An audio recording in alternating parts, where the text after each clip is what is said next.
Hola, ¿cómo le va? Mi nombre es Jo, me dedico a la fisionomía. Hoy voy a leer el rostro del empresario chileno, Pedro Pol. Empezando por los ojos.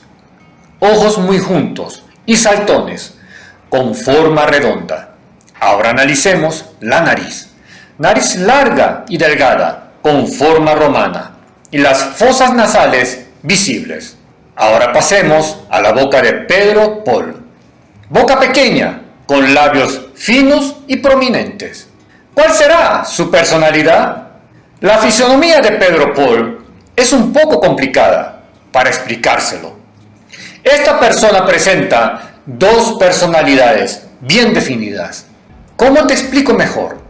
Imagínense a esta persona como alguien con dos caras bien marcadas. Por un lado está la personalidad principal, que es su lado débil y ligero. Pero también tiene una personalidad secundaria, menos importante, pero es la que él usa más con la gente durante el día, que es el de un hombre fuerte e intimidante. Pero lo malo es que en ambas personalidades transmite energía negativa. A Pedro Pol quiero compararlo con un camaleón. Su personalidad es cambiante y adaptable. Tiene un sexto sentido muy desarrollado y sabe qué decir y cómo caer bien a la gente. Sin embargo, su egoísmo es evidente. Siempre se pone en sí en primer lugar. Pedro Pol no es un hombre servicial, sino más bien manipulador.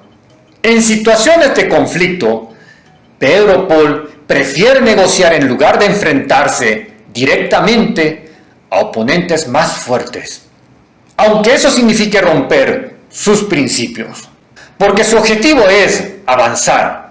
Aunque su fisonomía no es excepcional, está por encima del promedio, es inteligente y rápido de pensamiento, pero su egoísmo limita su popularidad, aunque llegará lejos, pero no alcanzará la cima. Pedro Pol prefiere ser el secundario que en lugar del protagonista.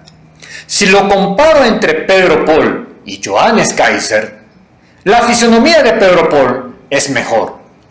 Es debido a sus dos personalidades bien marcadas, pero no llega al nivel de la fisonomía de Rodolfo Carter. ¿Pedro Pol será líder o simplemente una figura de autoridad? En el ámbito laboral, Pedro Pol no es un líder que motiva a su equipo, más bien impone reglas e incluso llega a intimidar a sus empleados, porque un líder verdadero se enfoca en desarrollar a cada empleado individualmente y además debe generar confianza hacia el líder. En resumen, Pedro Pol es simplemente una figura de autoridad. ¿Qué energía transmite Pedro Pol? Pedro Pol transmite energía negativa y es variable. ¿Qué pasaría si llegase a ser presidente de Chile? Definitivamente, si Pedro Pol llegase a ser presidente de Chile, él no hará un buen mandato. ¡Hasta la próxima! ¡Chao, chao!